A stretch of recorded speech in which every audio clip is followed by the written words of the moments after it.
बोलो जय श्री कृष्णा, जय श्री राम, जय श्री राधे राधे, जय श्री महाकाल। इस प्रवचन में आपको श्रवण कराएंगे अक्रूर जी की ब्रज यात्रा का वर्णन। सुखदेव जी कहते हैं, परीक्षित, महामती अक्रूर जी भी वह रात मथुरापुरी में बिताकर प्रातः काल होते ही रथ पर सवार हुए और नंद बाबा के गोकुल की ओर चल दिए। परम भाग्यवान अक्रूर जी ब्रज की यात्रा करते समय मार्ग में कमल नयन भगवान श्री कृष्ण की परम प्रेममयी भक्ति से परिपूर्ण हो गए थे। वे इस प्रकार सोचने लगे, मैंने ऐसा कौन सा शुभ कर्म किया है, ऐसी कौन सी श्रेष्ठ तपस्या की है, अथवा किसी सत्पात्र को ऐसा कौन सा महत्वपूर्ण दान दिया है जिसके फलस्वरूप आज मैं भगवान श्री कृष्ण के दर्शन करूंगा। मैं बड़ा विषयी हूँ। ऐसी स्थिति में बड़े बड़े सात्विक पुरुष भी जिनके गुणों का ही गान करते रहते हैं, दर्शन नहीं कर पाते। उन भगवान के दर्शन मेरे लिए अत्यंत दुर्लभ है। ठीक वैसे ही जैसे शूद्र कुल के बालक के लिए वेदों का कीर्तन, परंतु नहीं, मुझ अधम को भी भगवान श्री कृष्ण के दर्शन होंगे ही, क्योंकि जैसे नदी में बहते हुए तिनके कभी कभी इस पार से उस पार लग जाते हैं, वैसे ही समय के प्रभाव से भी कहाँ कोई इस संसार सागर को पार कर सकता है। अवश्य आज मेरे सारे अशुभ नष्ट हो गए हैं। आज मेरा जन्म सफल हो गया, क्योंकि आज मैं भगवान के उन चरण कमलों में साक्षात नमस्कार करूंगा जो बड़े बड़े योगी यतियों के भी केवल ध्यान के ही विषय हैं। अहो, कंस ने तो आज मेरे ऊपर बड़ी ही कृपा की है। उसी कंस के भेजने से मैं इस भूतल पर अवतीर्ण होकर स्वयं भगवान के चरण कमलों के दर्शन पाऊंगा, जिनके नख मंडल की कांति का ध्यान करके पहले युगों के ऋषि महर्षि इस अज्ञान रूप अपार अंधकार राशि को पार कर चुके हैं। स्वयं वही भगवान तो अवतार ग्रहण करके प्रकट हुए हैं। ब्रह्मा, शंकर, इंद्र आदि बड़े बड़े देवता जिन चरण कमलों की उपासना करते रहते हैं, स्वयं भगवती लक्ष्मी एक क्षण के लिए भी जिनकी सेवा नहीं छोड़ती।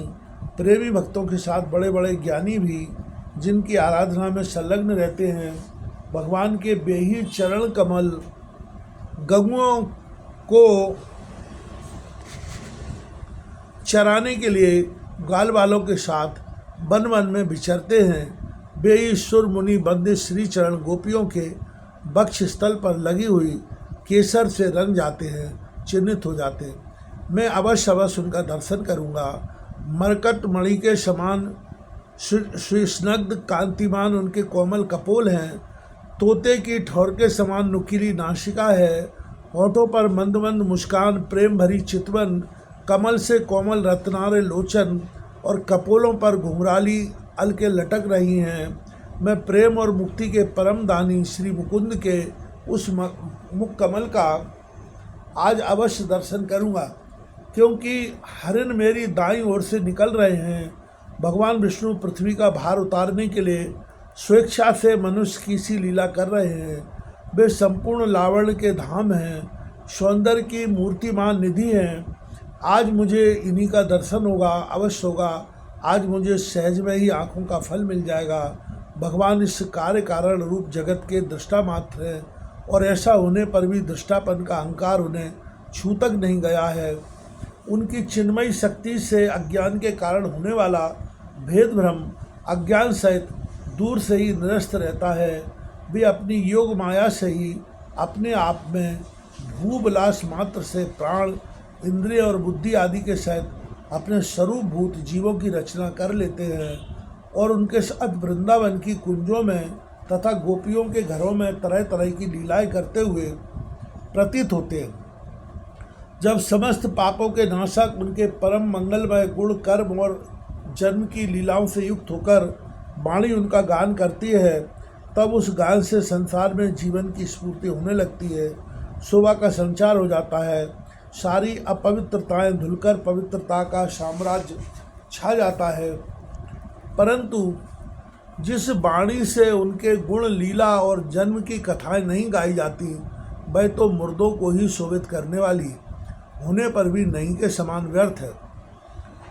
जिनके गुणगान का ही ऐसा महात्म्य है, वे भगवान स्वयं यदुवंश में अवतीर्ण हुए हैं। इसलिए अज्ञानी ही अपनी मर्यादा का पालन करने वाले श्रेष्ठ देवताओं का कल्याण करने के लिए वे ही परमेश्वरशाली भगवान आज ब्रज में निवास कर रहे हैं और वहीं से अपने यश का विस्तार कर रहे हैं। उनका यश कितना पवित्र है और देवता लोग भी उस संपूर्ण मंगलमय यश का गान करते रहते हैं। इसमें संदेह नहीं कि आज मैं अवश्य उन्हें देखूंगा। वे बड़े बड़े संतों और लोकपालों के भी एकमात्र आश्रय हैं, सबके परम गुरु हैं और उनका रूप सौंदर्य तीनों लोगों के मन को मोह लेने वाला है। जो नेत्र वाले हैं उनके लिए वह आनंद और रस की चरम सीमा है।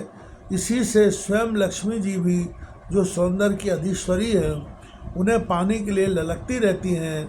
हाँ, तो मैं उन्हें अवश्य देखूंगा क्योंकि आज मेरा मंगल प्रभात है। आज मुझे प्रातःकाल से ही अच्छे अच्छे शकुन दिख रहे हो। जब मैं उन्हें देखूंगा तब सर्वश्रेष्ठ पुरुष बलराम तथा श्री कृष्ण के चरणों में नमस्कार करने के लिए तुरंत हंस से कूद पड़ूंगा, उनके चरण पकड़ लूँगा। उनके चरण कितने दुर्लभ हैं। बड़े बड़े योगी यति आत्म साक्षात्कार के लिए मनी मन अपने हृदय में उनके चरणों की धारणा करते हैं और मैं तो उन्हें प्रत्यक्ष पा जाऊंगा और लौट जाऊंगा उन पर। उन दोनों के ही साथ उनके वनवासी सखा एक एक ग्वाल वालों के चरणों की भी वंदना करूंगा। मेरे अहोभाग्य, जब मैं उनके चरण कमलों में गिर जाऊंगा तब क्या वे अपना कर कमल मेरे सिर पर रख देंगे। उनके वे कर कमल उन लोगों को सदा के लिए अभयदान दे चुके हैं जो काल रूपी सांप के भय से अत्यंत घबराकर उनकी शरण चाहते और शरण में आ जाते। इंद्र तथा दैत्यराज बलि ने भगवान के उन्हीं कर कमलों में पूजा की भेंट समर्पित करके तीनों लोकों का प्रभुत्व इंद्रपद प्राप्त कर लिया। भगवान के उन्हीं कर कमलों ने, जिनमें से दिव्य कमल की सी सुगंध आया करती है, अपने स्पर्श से रासलीला के समय ब्रज युवतियों की सारी थकान मिटा दी थी। मैं कंस का दूत हूँ, उसी के भेजने से उनके पास जा रहा हूँ। कहीं में मुझे अपना शत्रु तो ना समझ बैठेंगे। राम राम वे ऐसा कदापि नहीं समझ सकते क्योंकि वे निर्विकार हैं, सम हैं, अच्युत हैं, सारे विश्व के साक्षी हैं, सर्वज्ञ हैं। वे चित्त के बाहर भी हैं और भीतर भी। वे क्षेत्रज्ञ रूप से स्थित होकर अंतःकरण की एक एक चेष्टा को अपनी निर्मल ज्ञान दृष्टि के द्वारा देखते रहते हैं। तब मेरी शंका व्यर्थ है। अवश्य मैं उनके चरणों में हाथ जोड़कर विनीत भाव से खड़ा हो जाऊंगा। वे मुस्कुराते हुए दया भरी स्निग्ध दृष्टि से मेरी ओर देखेंगे। उस समय मेरे जन्म जन्म के समस्त अतुप संस्कार उसी क्षण नष्ट हो जाएंगे और मैं निशंक होकर सदा के लिए परमानंद में मग्न हो जाऊंगा। मैं उनके कुटुंब का हूँ और उनका अत्यंत हित चाहता हूँ। उनके सिवा और कोई मेरा आराध्य देव भी नहीं है। ऐसी स्थिति में वे अपनी लंबी लंबी बाहों से पकड़कर मुझे अवश्य अपने हृदय से लगा लेंगे। आहा, उस समय मेरी तो देह पवित्र होगी ही, वह दूसरों को पवित्र करने वाली भी बन जाएगी और उसी समय उनका आलिंगन प्राप्त होते ही मेरे कर्ममय बंधन, जिनके कारण मैं अनादिकाल से भटक रहा हूँ, टूट जाएंगे। जब मैं मेरा आलिंगन कर चुकेंगे और मैं हाथ जोड़ सिर झुकाकर उनके सामने खड़ा हो जाऊंगा, तब वे मुझे चाचा अक्रूर इस प्रकार कहकर संबोधन करेंगे। क्यों ना हो, इसी पवित्र और मधुर यश का विस्तार करने के लिए ही तो वे लीला कर रहे हैं। तब मेरा जीवन सफल हो जाएगा। भगवान श्री कृष्ण ने जिसको अपनाया नहीं, जिसे आदर नहीं दिया, उसके उस जन्म को जीवन को धिक्कार है। ना तो उन्हें कोई प्रिय है और ना तो अप्रिय, ना तो उनका कोई आत्मीय सुहृद है और ना तो शत्रु। उनकी उपेक्षा का पात्र भी कोई नहीं है। फिर भी जैसे कल्प वृक्ष अपने निकट आकर याचना करने वालों को उनकी मुहमांगी वस्तु देता है, वैसे ही भगवान श्री कृष्ण भी जो उन्हें जिस प्रकार भजता है उसे उसी रूप में भजते हैं। वे अपने प्रेमी भक्तों से ही पूर्ण प्रेम करते हैं। मैं उनके सामने विनीत भाव से सिर झुकाकर खड़ा हो जाऊंगा और बलराम जी मुस्कुराते हुए मुझे अपने हृदय से लगा लेंगे। फिर मेरे दोनों हाथ पकड़कर मुझे घर के भीतर ले जाएंगे। वहाँ सब प्रकार से मेरा सत्कार करेंगे। इसके बाद मुझसे पूछेंगे कि कंस हमारे घर वालों के साथ कैसा व्यवहार करता है। सुखदेव जी कहते हैं, परीक्षित, स्वफल्क नंदन अक्रूर मार्ग में इसी चिंतन में डूबे भी वे रथ से नंदगांव पहुंच गए और सूर्य अस्ताचल पर चले गए। जिनके चरण कमल की रज का सभी लोकपाल अपने किरीटों के द्वारा सेवन करते हैं, अक्रूर जी ने गोष्ठ में उनके चरण चिन्हों के दर्शन किए। कमल, यव, अंकुश आदि असाधारण चिन्हों के द्वारा उनकी पहचान हो रही थी और अपने पृथ्वी की शोभा बढ़ रही थी। उन चरण चिन्हों के दर्शन करते ही अक्रूर जी के हृदय में इतना आह्लाद हुआ कि वे अपने को संभाल ना सके, बेहाल हो गए। प्रेम के आवेग से उनका रोम रोम खिल उठा और नेत्रों में आंसू भर आए और टप टप टपकने लगे। वे रथ से कूदकर उस धूलि में लौटने लगे और कहने लगे, अहो, यह हमारे प्रभु के चरणों की रज है। परीक्षित, कंस के संदेश लेकर यहाँ तक अक्रूर जी के चित्त की जैसी अवस्था रही है, यही जीवों के देह धारण करने का परम लाभ है। इसलिए जीव मात्र का यही परम कर्तव्य है कि दम्भ, भय और शोक त्याग कर भगवान की मूर्ति, प्रतिमा, भक्त आदि चिन्ह, लीला, स्थान तथा गुणों के दर्शन, श्रवण आदि के द्वारा ऐसा ही भाव संपादित करें। ब्रज में पहुंचकर अक्रूर जी ने श्री कृष्ण बलराम दोनों भाइयों को गाय दोहने के स्थान में विराजमान देखा। श्याम सुंदर श्री कृष्ण पीताम्बर धारण किए हुए थे और गौर सुंदर बलराम नीलांबर। उनके नेत्र शरतकालीन कमल के समान खिले हुए थे। उन्होंने अभी किशोर अवस्था में प्रवेश किया था। वे दोनों गौर श्याम निखिल सौंदर्य की खान थे। घुटनों का स्पर्श करने वाली लंबी लंबी भुजाएं, सुंदर बदन, परम मनोहर और गज शावक के समान ललित चाल थी। उनके चरणों में ध्वजा, वज्र, अंकुश और कमल के चिन्ह थे।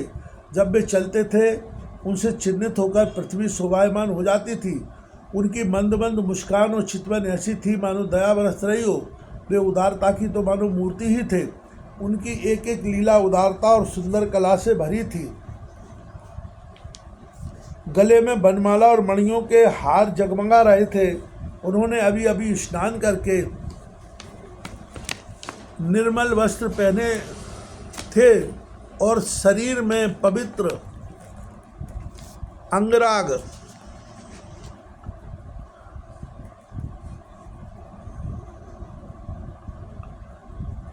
तथा चंदन का लेप किया था। परीक्षित, अक्रूर ने देखा कि जगत के आदि कारण, जगत के परमपति पुरुषोत्तम संसार की रक्षा के लिए अपने संपूर्ण अंशों से बलराम जी और श्री कृष्ण के रूप में अवतीर्ण होकर अपनी अंग कांति से दिशाओं का अंधकार दूर कर रहे हैं। ऐसे भले मालूम होते थे जैसे सोने के मढ़े हुए मरकटमणि और चांदी के पर्वत जगमगा रहे हों। उन्हें देखते ही अक्रूर जी प्रेमावेग से अधीर होकर रथ से कूद पड़े और भगवान श्री कृष्ण तथा बलराम के चरणों के पास साष्टांग लौट गए। परीक्षित, भगवान के दर्शन से उन्हें इतना आह्लाद हुआ कि उनके नेत्र आंसुओं से सरता भर गए। सारे शरीर में पुलकावली छा गई। उत्कंठावश गला भर आने के कारण वे अपना नाम भी न बतला सके। शरणागत वत्सल भगवान श्री कृष्ण उनके मन का भाव जान गए। उन्होंने बड़ी प्रसन्नता से चक्रांकित हाथों के द्वारा उन्हें खींचकर उठाया और हृदय से लगा लिया। इसके बाद जब वे परम मनुष्य श्री बलराम जी के सामने विनीत भाव से खड़े हो गए, तब उन्होंने उनको गले लगा लिया और उनका एक हाथ श्री कृष्ण ने पकड़ा तथा दूसरा बलराम जी ने। दोनों भाई उन्हें घर ले गए। घर ले जाकर भगवान ने उनका बड़ा स्वागत सत्कार किया। कुशल मंगल पूछकर श्रेष्ठ आसन पर बैठाया और विधि पूर्वक उनके पांव पखारकर मधुपर्क, शहद मिला हुआ दही आदि पूजा की सामग्री भेंट की। इसके बाद भगवान ने अतिथि अक्रूर जी को एक गाय दी और पैर दबाकर उनकी थकावट दूर की तथा बड़े आदर एवं श्रद्धा से उन्हें पवित्र एवं अनेक गुणों से युक्त अन्न का भोजन कराया। जब वे भोजन कर चुके तब धर्म के परम मर्मज्ञ भगवान बलराम जी ने बड़े प्रेम से मुखावास, पान, इलायची आदि और सुगंधित माला आदि देकर उन्हें अत्यंत आनंदित किया। इस प्रकार सत्कार हो चुकने पर नंद राय जी ने उनके पास आकर पूछा, अक्रूर जी, आप लोग निर्दयी कंस के जीते जी किस प्रकार अपने दिन काटते हैं? अरे उसके रहते आप लोगों की वही दशा है जो कसाई द्वारा पाली हुई भेड़ों की होती है।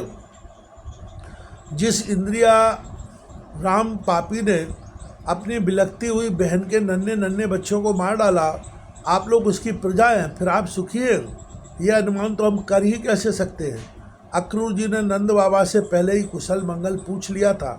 जब इस प्रकार नंद बाबा ने मधुर वाणी से अक्रूर जी से कुशल मंगल पूछा और उनका सम्मान किया, तब अक्रूर जी के शरीर में रास्ता चलने की जो थकावट थी वह सब दूर हो गई।